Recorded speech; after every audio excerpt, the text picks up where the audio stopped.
live again. What's happening? What's happening, everybody? Welcome to another episode of Martial Arts Movie Mondays. I'm your humble host, Bobby, and you're back in Blinky Manor. If you've never been into this, been on this show before or watched this show before, first of all, shame on you because there's a lot of other shows before this. Basically, what I do is I take a deep dive into my personal collection of films. We talk about old movies, new movies, but all martial arts movies, and we talk about the movie itself and also how it may have impacted my own journey as a martial artist and whatnot. So we're going to jump to it today. I know everybody should be watching the show today because most of you are at home having to work from home or whatever because of this crazy virus stuff that's out there. And of course, you got to be cautious and everything. That doesn't mean training stops. That doesn't mean classes should stop. You figure out a way to work out on your own. If you can't go to class, you work out on your own. I'm still having my classes unless they shut me down. And if they do, I'm going to find another way to make sure my students find a way to work out. So today, we're going to go into another one of my personal favorite martial artists. He's done a bunch of different stuff, and what I like about his career is it hasn't all been just martial arts. He burst on the scene with something non-martial arts related as far as a big role. I'm talking about Michael Jai White. And today, we're going to talk about his 2009 film, Blood and Bone. So if my fandom, if you will, of Michael Jai White goes back pretty far. If you don't already know, first of all, where have you been? But one of his bigger initial films, I don't know if it wasn't his first because I know he showed up in the Toxic Avenger franchise and Ninja Turtles and different things like that. But he played Mike Tyson. I believe it was an HBO movie. It was HBO or Showtime, but I remember him playing Mike Tyson. He played Spawn, which is always awesome, which I've always wished they had cast him for the Spawn reboot. They cast Jamie Foxx, which is cool. I just would have loved to see Michael Jai White back, and especially now he's bigger. He's been around more. His acting is better than it was back then. Because you grow as an artist. But it is what it is. Anyway, we're going to talk about his movie Blood and Bone. It was directed by a guy named Ben Ramsey, who is, my allergies are off. I don't have corona. It's my allergies. Who also wrote the screenplay, I think, of The Big Hit, which is another personal favorite with Mark Wahlberg and Bokeem Woodbine. But this movie is an old school martial arts action flick. Despite being 2009, it screams the 80s and 90s flicks that we love with the Van Damme movies and Seagal and Chuck Norris and all those old action movies. Excuse me. I don't know why I just used my hand. The movie is very much like Bloodsport, The Quest, The Octagon, those kind of movies. Lionheart, very much like Lionheart, probably more than any of them, where it's essentially just about a guy, a lot of underground fights, but there's an ulterior motive to the story. Michael Jai White characters get out of prison. He's trying to find his way. He gets involved in these fights, but then you find out there's a bigger reason that he wants to be involved in all this stuff. But what's even cooler about this movie is it has so many little cameos of martial arts people. It's got awesome fights. The fights are great. It's a full-on Michael Jai White showcase of martial arts skills, and he mixes it up a little bit. But it's got the late Kimbo Slice shows up. One of my personal favorites, Gina Carano, is in there. I think this might be her first film appearance, and she's fighting. Got a little bit quick dialogue. It's got, I'll probably say it wrong, Eamon Walker, who most people might know from Oz. I was a huge fan of that show. He's not necessarily a martial arts actor, but he gets to do a little bit of stuff in here. You got Matt Mullins, who has been in a lot of different martial arts flicks. You got appearances, if you pay close attention. Hold on, let me pull it up to make sure. I want to make sure I say everybody's names right. But you got, excuse me, you got quick appearances of some iconic martial arts people too, including Bob Wall, who you got to look around for them though, because they get screen time. They're there, but they're not dialogue characters. They're like fillers. So like they're in the fights or in the hospital sequences or whatever. So you got Bob Wall that most of you might know from Enter the Dragon. You got Gene LaBelle, who's a big judo guy and also worked a lot in Hollywood, known for choking out Steven Seagal, from what I've heard. I don't know if it's true or not, but that's the story I always heard. He's in like a hospital scene. Bob Wall's in a sequence where he gets a full-on close-up where there's some other fights happening, and it's like these rich people, and he's one of the rich people. Here's one I always make sure I want to say his name right. Fumio Demura, who is the real Miyagi. I talked about him on another show. There's a documentary called The Real Miyagi. He did the fight for Miss Miyagi and Karate Kid, but he shows up in a lot of different movies as little cameo bits, and he has one here too. But anyway, this movie is about the fights. The fights are awesome. Michael Jai White continues to impress for such a big guy. He is still agile. He's so agile. He's technical. And one of the things I've always loved about him, from the moment I realized he was a martial arts guy, I became a fan of his from Spawn, right? And then I remember watching the Mike Tyson movie and thinking he was a good actor, but I didn't think much about it. I was a fan of his from Spawn, and then I found out he was a martial artist and started seeing him in things like Undisputed, this movie, and over the years, just different movies that I fell in love with. But he's a traditionalist. Like I think he loves MMA and martial arts and everything about everything, but he's a traditionalist, and he showcases that a lot of his films, and we don't get a lot of that. It's a lot of just straight, let's showcase MMA fighting. We don't get a lot of specifics. And while he does showcase a lot of different styles, like he could be fighting and throwing Taekwondo kicking and suddenly do Aikido throws, and then he might throw a Muay Thai kick, and then he does weapons. And the thing is he actually trains in all that stuff. So he's bringing the elements. It's not just obviously the choreography, and they do stuff for the films, but he knows these things, and he brings that. And then a lot of times, this movie included, he'll add an element of like him doing a form, a kata, practicing stuff and having some philosophies in relation to fight. Like in this one, he watches people fight, realizes how they move and where their weak spots are, the mistakes they made, and then exploits it. And if you listen to him talk outside of films, when he's talking about martial arts and techniques and fighting, like he has a real passion that I respect, that a lot of the people that do these kind of movies, as much as I love their movies, you don't hear a lot of them talk about the philosophies and the importance of the martial arts and the backgrounds and the respect and the training. You just hear them talk about their training of what they did to get in shape for the movie or the role, and that's what people are usually asking them about. So it's not like they don't have that.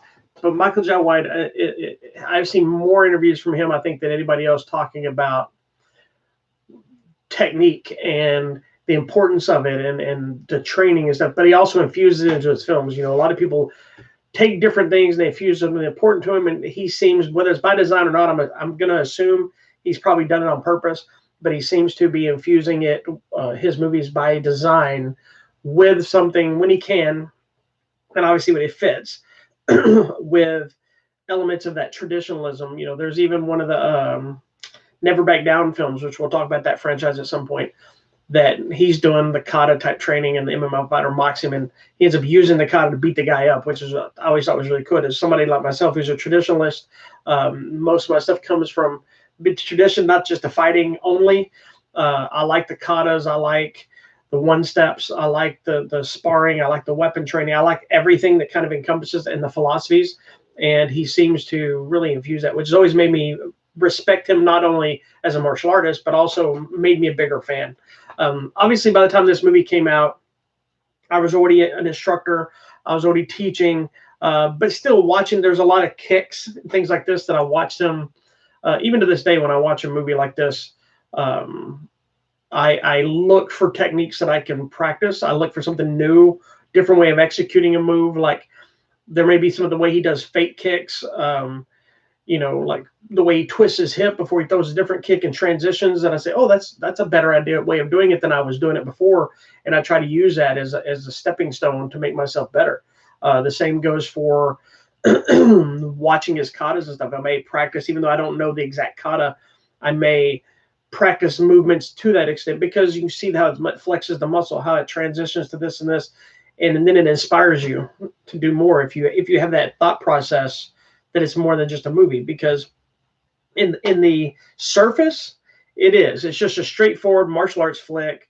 You could say it's a throwaway film with decent actors. You even got Julian Sands, Warlock, in it, but and it's really showcasing the ability to just show a whole bunch of different fights in different venues, different opponents, big, small, some longer fights, some shorter fights than the big ones at the end that you always sell up to.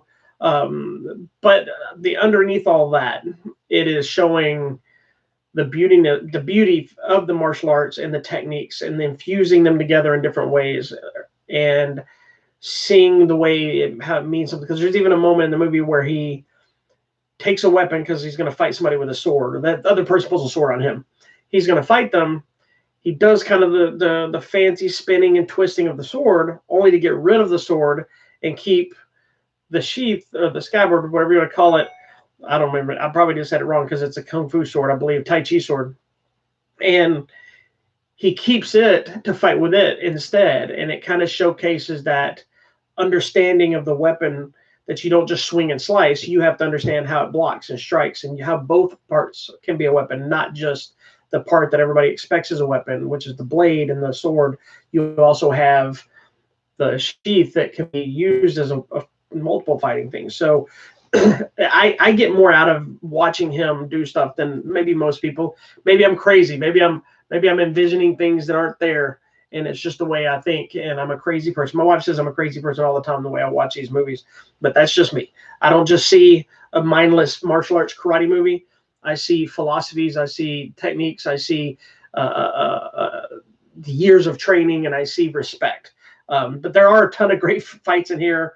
You know, some are a little more choreographed style than others, which is to be expected in this kind of movies, because fights don't really happen in real life like they happen in the movies. That's not why I'm watching it. I want to see Michael Jai White jumping, spinning hook kicks and throwing people, and he does. He transitions from kicking someone in their face to doing a wrist lock and a throw, dropping into arm bar to break an arm, only to spin and hook kick somebody and sweep them. I mean, a spinning leg sweep. So it's such a great fun to watch him do anything he does. And he's got that presence about him. He has a swagger that I love. It's more in this movie because it's the kind of the character, I guess, where he hits somebody, like he kicks them. And that's probably one thing I did get from this movie when it first came out, is one of the things a lot of people are taught. They're always taught, I won't put the movie down, but they're taught to be in their fighting stance, right? Whether it's a straightforward fighting, boxing, Muay Thai-ish, or you're getting more sideways like the Taekwondo people, or you're getting into some of the Wing Chun, or whatever the style you're training in is, you have a set stance, right? And that's where it starts. But in the real world, you don't necessarily get a chance to say, okay, don't attack me. Now let's fight, right? And so, like when I teach my class, you need to learn all the techniques from your standard position of life, which is usually just standing still, but also the fighting position, because you don't know what position you're going to be in to need to execute that technique. And one of the things he does a lot in this movie, and he's done it in some of his other films too, is say he'll throw that spinning hook kick, but he lands just like standing. He's not always, into this thing and whatever he spins and just lands and he's standing. He may have a little catty corner stance, right? Because he lands in a way so he can keep fighting, but it's never fully, but it's by design. It's not like he's making a mistake. And I did start practicing those, and it was probably before this movie, but I think it probably brought it more to the forefront of my frontal lobe of thinking about things, because I started thinking, man, that's a good way of doing it. And it takes way more control, in my opinion, to instead of just throwing that kick out there, it takes more control to kick it and stop and end up in your same spot and not have the extra momentum or whatever the case is to spin around and then just be back to where you started, like this, like you're just waiting for ordering a cheeseburger or something, as opposed to spin, kick, and do this and do these movements and whatever you're going to do. I think to me that just takes a little more effort, a little more technique to be able to stop it, but still be executing the kick and whatnot. But that's just my 2 cents on that. I doubt he'll see this, but if he does, thank you for bringing all this kind of stuff to the films. I love that tradition stuff lives in not only you as a martial artist, from what I've gathered, but also on a lot of the films. And this one is a great one. If you haven't seen Blood and Bone, it's very, like I said, old school.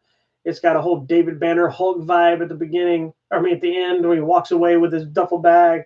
It's got some awesome fights. There's a lot happening. So either way, check out Blood and Bone. Sorry about my phone ringing. Check out Blood and Bone. It's been out for a while. Sony put it out. Obviously, it's available on DVD. If you haven't checked it out, I'm sure you can find it on Netflix or something maybe. 2009. But again, if you watch it, not only watch for the fights, be on the lookout for all the little martial arts cameos. And if you don't know who those people are, look them up. A lot of them are icons, legendary people that you should really know as a martial artist. All right, so that's a short one today. That's gonna be the end of it. 2009's Blood and Bone, Michael Jai White. Be sure to check us out tomorrow for our new episode of TV Tuesdays. Me and the missus will talk about random nonsense. Don't know what time yet because I don't know what happens with my classes tomorrow. And then we'll be back on Sunday for our new episode of Hollywood Matrimony Live. We don't know what we're going to talk about since a lot of the movies have been pulled. A lot of theaters are being closed. So we'll see what happens. If your restaurants and theaters aren't closed, I know a lot of them are going to just takeout only. Please, please, please help support them.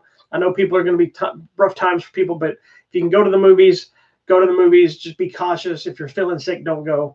If you can support a local restaurant, establishment, a store, or whatever, do it because we're going to have a lot of people losing some money during this time. So do whatever you can to help everybody out. We're going to be tight on this end. Don't know what's going to happen with our shows, our websites, or anything else. I was going to depend on how the classes, because all my classes are getting shut down. But as of right now, I'm still planning on having my Taekwondo classes this week.